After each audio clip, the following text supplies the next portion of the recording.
One of the many unique features of ZBrush is the fact that it is both a 2.5D and a 3D sculpting and painting package.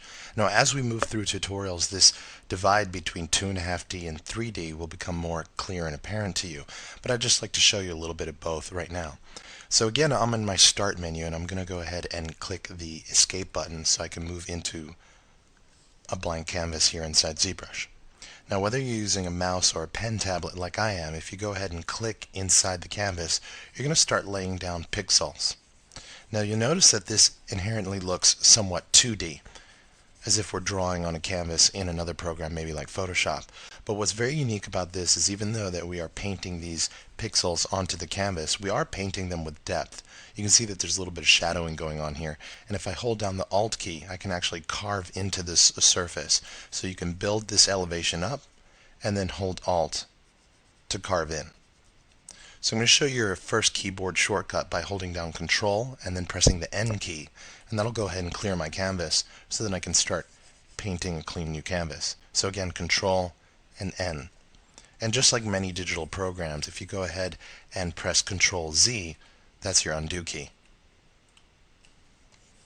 Okay, so this is 2.5D. Now, as we move on, we'll talk more about 2.5D and more about 3D. I just don't want you to be confused between the two. So let's hit Control N and clear this. I'm now going to draw in a 3D object and hit this Edit button up here so I can make it live. You'll notice now that I can rotate this 3D object, and if I make it a poly mesh, I can sculpt on it. Now again, don't worry about all the buttons I'm pushing now. I'm just clearly showing you an example between 2D, or 2.5D I should say, and 3D. So right now, of course, we're working in 3D.